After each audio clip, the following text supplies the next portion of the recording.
नमस्कार दर्शक बंधु शुभ सकाल। आज हूँ जुलाई मास 8 तारिख बुधवार। चलतु नजर पकड़ आज दिन राज्य और देश विदेशर 20टी गुरुत्वपूर्ण खबर पर।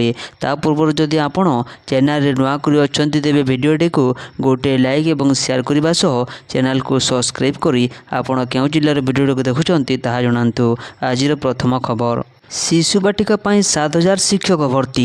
शिशु बाटिकार नियुक्ति हेबे 7243 शिक्षक, मासिक 26200 दरमा। गत शिक्षा वर्ष राज्य में आरंभ होता शिशु बाटिका। अंगनवाड़ी सीधा प्रथम श्रेणी नुहे शिशु बाटिकार नाम लेखाई छात्र छात्री। राज्य में 45000 स्कूल में आरंभ हो शिशु बाटिका श्रेणी। प्राथमिक पर्यायर सरकार शिशु जत्न ने शिशु सेविका नियुक्ति देइछन्ति। मात्र एवं पिलांकु पाठ पढ़ाइबा राज्य में नियुक्ति हेबे 7243 जन शिक्षक। यह पदवी सृष्टि में अनुमोदन देछि अर्थ विभाग। सूचनायोग्य एवं शिशु मानक बौद्धिक विकास से पाठपढ़ा को गुरुत्व देइछन्ति राज्य सरकार। जातीय शिक्षा नीति 2020 प्रारंभिक शिशु जत्न और शिक्षा को सुदृढ़ करने सरकार शिशु बाटिका श्रेणी पर शिक्षक पदवी सृष्टि करिछन्ति। परवर्ती खबर, राशन और आधार कार्ड थिले मागणा मोबाइल। जहां पाखरे आधार कार्ड एवं राशन कार्ड उभय अच्छी सेमानक मागणारे मिलिबो मोबाइल। पीएम मोदी कले कि घोषणा।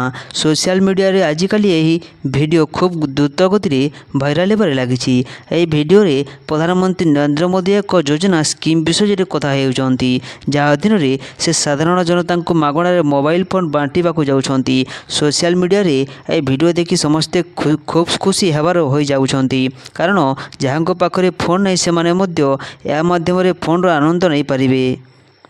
यह भाइराल भिडियो रे दाबी करा जाउछि जे प्रधानमंत्री नरेंद्र मोदी लोकों को मागणारे मोबाइल फोन बांटुछन्ति। जो लोकों पाखरे आधार कार्ड एवं राशन कार्ड अछि एवं जहां घरे कोनोसी जनक पाखरे भी सरकारी चाकरी अछि से योजनार लाभ उठाई पारिबे।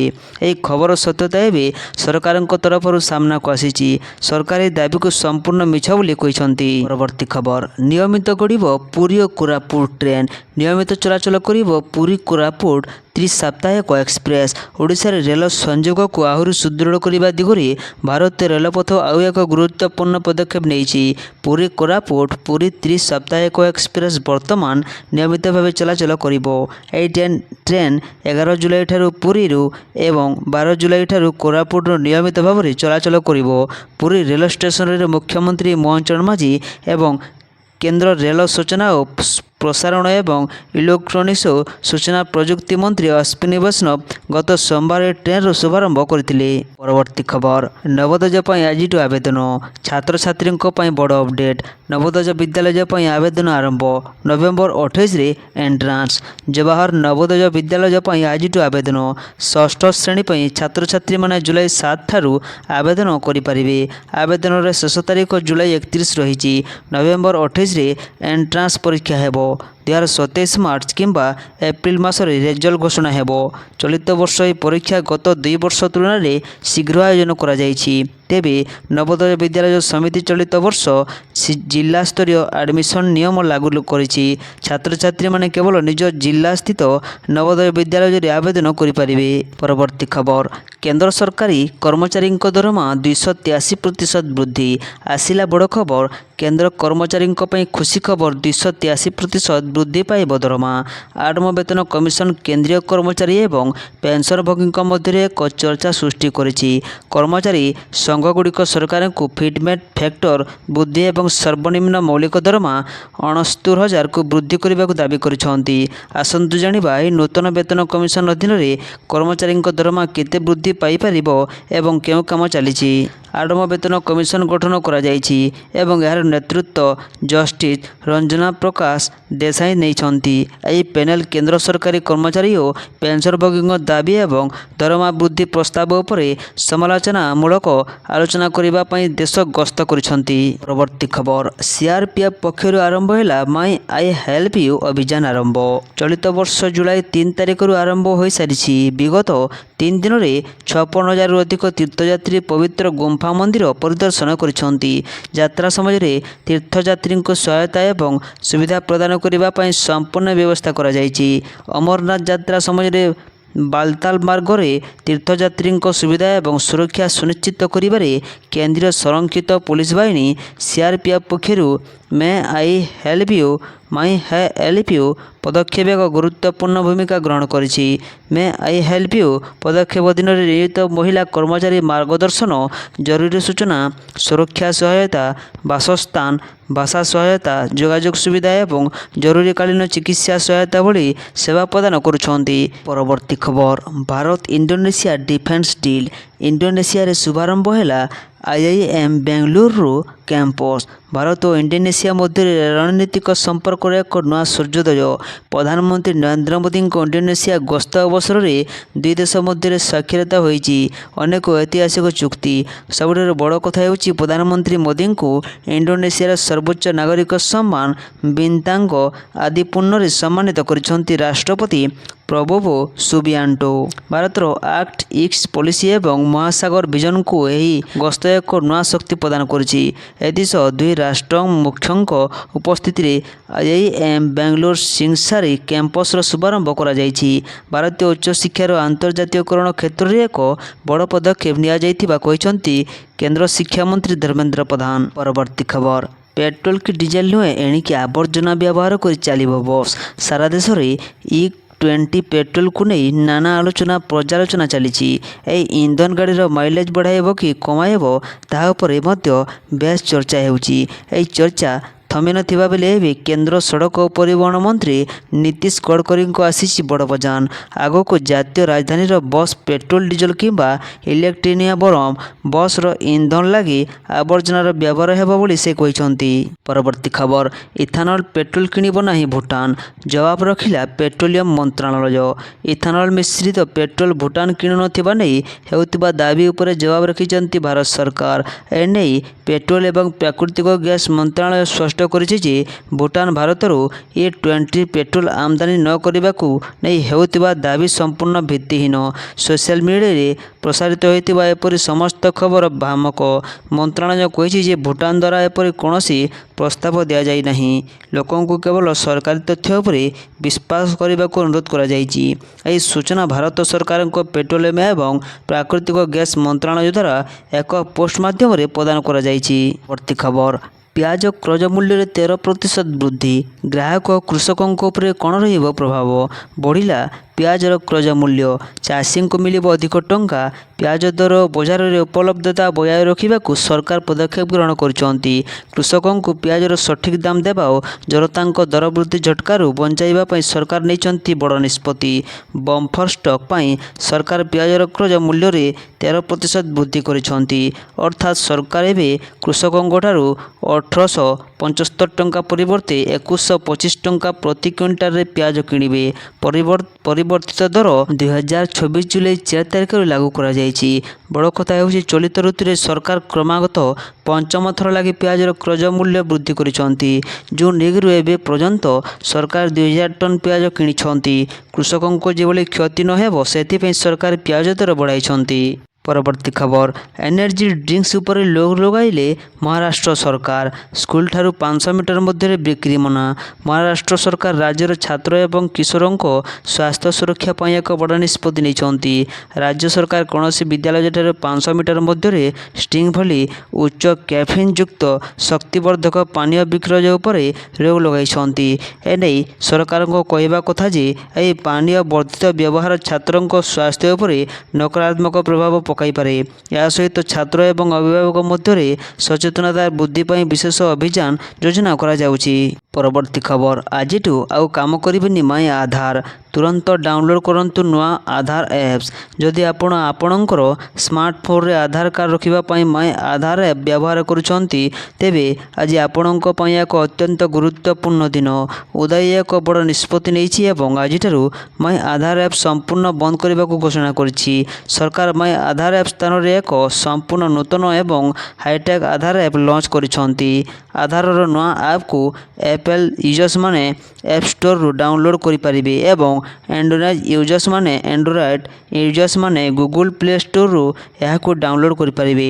କୌଣସି ଆପ୍ ଡାଉନଲୋଡ୍ କରିବା ସମୟରେ ଭଲ ଭାବେ ଦେଖନ୍ତୁ ଯେ ପବ୍ଲିଶର ଓ ଡେଭଲପରଙ୍କ ନାମ ସ୍ଥାନରେ ଉଦାଇ ରହିଛି, କାରଣ ଆଧାର ନେମ୍ ବ୍ୟବହାର କରି ଆପ୍ ଏବଂ ପ୍ଲେ ଷ୍ଟୋରରେ ଅନେକ ନକଲି ଆପ୍ ଉପଲବ୍ଧ। ପରବର୍ତ୍ତୀ ଖବର ବର୍ଷା ଛାଡ଼ିନି ପୁଣି ଡରାଇଲାଣି ପାଣିପାଗ। ଜୁଲାଇ ମଧ୍ୟଭାଗରେ ରାଜ୍ୟରେ କଣ ହେବାକୁ ଯାଉଛି? ଗତ କିଛି ଦିନ ଧରି ରାଜ୍ୟରେ ବର୍ଷାର ପରିମାଣ କିଛିଟା କମିଥିବା ବେଳେ ଏବେ ପୁଣି ଥରେ ପାଣିପାଗ ବିଭାଗ ଚିନ୍ତାଜନକ ସୂଚନା ଦେଇଛି। ବଙ୍ଗୋପସାଗରରେ ସୃଷ୍ଟି ହେବାକୁ ଯାଉଥିବା ଏକ ନୂଆ ଲଘୁଚାପ ସମ୍ଭାବନାକୁ ନେଇ ଓଡ଼ିଶାରେ ପୁଣି ଥରେ ପ୍ରବଳ ବର୍ଷାର ଆଲର୍ଟ ଜାରି ହୋଇଛି। ଆସନ୍ତା ଜୁଲାଇ 12ରୁ 15 ତାରିଖ ମଧ୍ୟରେ ରାଜ୍ୟର ଅଧିକାଂଶ ଅଞ୍ଚଳରେ ଘମାଘୋଟ ବର୍ଷା ହେବାର ପୂର୍ବାନୁମାନ କରାଯାଇଛି। ମିଳିଥିବା ସୂଚନା ଅନୁଯାୟୀ ବଙ୍ଗୋପସାଗରରେ ସୃଷ୍ଟି ହେବାକୁ ଥିବା ଏହି ପାଣିପାଗ ପରିବର୍ତ୍ତନ ରାଜ୍ୟର ଉପକୂଳବର୍ତ୍ତୀ ଏବଂ ଆଭ୍ୟନ୍ତରୀଣ ଜିଲ୍ଲାଗୁଡ଼ିକରେ ବର୍ଷାର ପରିମାଣ ବଢ଼ାଇବ। ବର୍ତ୍ତମାନ ରାଜ୍ୟର କିଛି ଅଞ୍ଚଳରେ ସାମାନ୍ୟରୁ ମଧ୍ୟମ ଧରଣର ବର୍ଷା ଜାରି ରହିଥିବା ବେଳେ ନୂତନ ଲଘୁଚାପ କ୍ଷେତ୍ର ସୃଷ୍ଟି ହେବା ପରେ ବର୍ଷାର ତୀବ୍ରତା ଆହୁରି ବଢ଼ିବ ବୋଲି ପାଣିପାଗ ବିଜ୍ଞାନ କେନ୍ଦ୍ର ପକ୍ଷରୁ ସୂଚନା ଦିଆଯାଇଛି। ପରବର୍ତ୍ତୀ ଖବର ବିନା ଫିଟନେସରେ ରାସ୍ତାରେ ଗଡ଼ୁଛି ଗାଡ଼ି। ପରିବହନ ବିଭାଗର ଅଚାନକ ଚଢ଼ଉ ଶହ ଶହ ଗାଡ଼ି ଉପରେ ଚାଲାଣର ପ୍ରଭାବ। ରାଜ୍ୟ ରାଜପଥ ଓ ସହରୀ ରାସ୍ତାରେ ଯାତାୟାତ କରୁଥିବା ଅନେକ ଗାଡ଼ି ଏବେ ପରିବହନ ବିଭାଗର ସ୍ୱତନ୍ତ୍ର ନଜରରେ।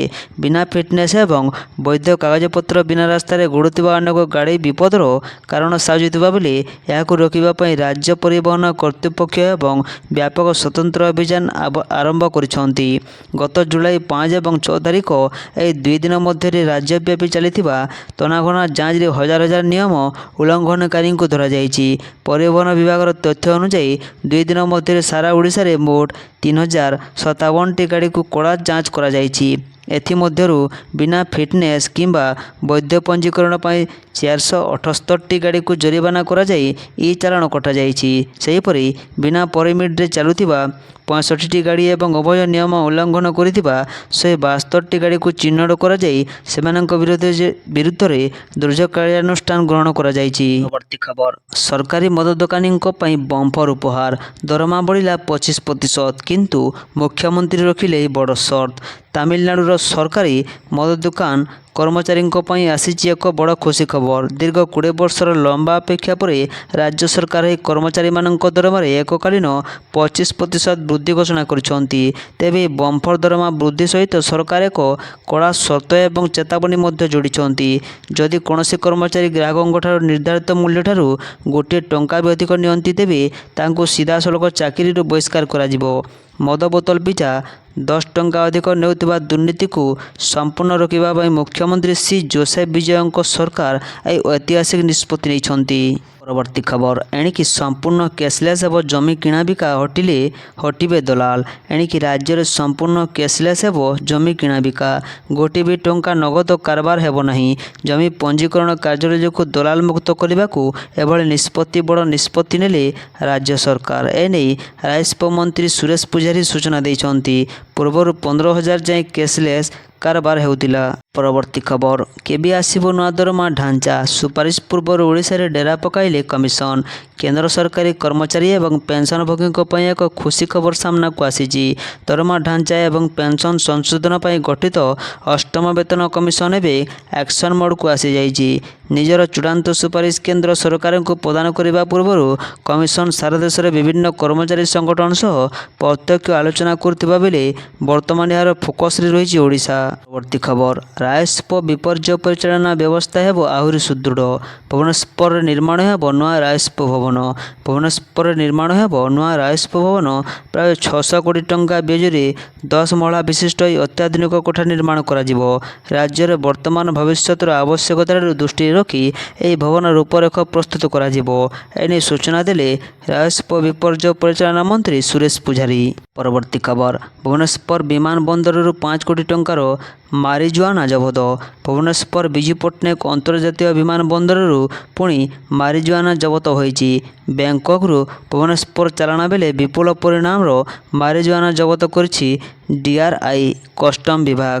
ବ୍ୟାଙ୍କକ୍ରୁ ଆସୁଥିବା ଜଣେ ଯାତ୍ରୀଙ୍କ ଉପରେ ସନ୍ଦେହ ହେବାରୁ ତାଙ୍କୁ ବିମାନ ବନ୍ଦରରେ ଅଟକ ରଖାଯାଇଥିଲା। ବ୍ୟାଗ୍ ଚେକିଂ ବେଳେ ତାଙ୍କ ବ୍ୟାଗରୁ 11 କେଜିର ମାରିଜୁଆନା ବାହାରିଥିଲା। ଜବତ ନିଶାଦ୍ରବ୍ୟର ମୂଲ୍ୟ ପ୍ରାୟ 5 କୋଟି ଟଙ୍କା ହେବ ବୋଲି ଅନୁମାନ କରାଯାଉଛି। ପରବର୍ତ୍ତୀ ଖବର ଛାତ୍ରଛାତ୍ରୀଙ୍କ ପାଇଁ ଖୋଲିଲା ସ୍ୱତନ୍ତ୍ର ପୋର୍ଟାଲ। ସିଧାସଳଖ ସମସ୍ୟା ଶୁଣିବ ଗଣଶିକ୍ଷା ବିଭାଗ। ଓଡ଼ିଶା ସରକାର ଅନେକ ସେବା ଯୋଜନା ଏବଂ ସରକାରୀ କାର୍ଯ୍ୟ ପାଇଁ ସ୍ୱତନ୍ତ୍ର ପୋର୍ଟାଲ ପ୍ରସ୍ତୁତ କରିଛନ୍ତି। ଏବେ ଫୋକସ୍ରେ ସ୍କୁଲ ଛାତ୍ରଛାତ୍ରୀଙ୍କ ସୁରକ୍ଷାକୁ ଦୃଷ୍ଟିରେ ରଖି ସେମାନଙ୍କ ପାଇଁ ସ୍ୱତନ୍ତ୍ର ପୋର୍ଟାଲ ଖୋଲାଯାଇଛି। ଏକାଡେମିକ୍ ସମସ୍ୟା, ମନସ୍ତଗତ ସମସ୍ୟା ଆଦି ଥିଲେ ଏହି ପୋର୍ଟାଲରେ ନିଜର ଅଭିଯୋଗ କରିପାରିବେ। ଏନେଇ ବିଦ୍ୟାଳୟ ଗଣଶିକ୍ଷା ବିଭାଗ ପକ୍ଷରୁ ଏକ ସ୍ୱତନ୍ତ୍ର ପୋର୍ଟାଲ କରାଯାଇଛି।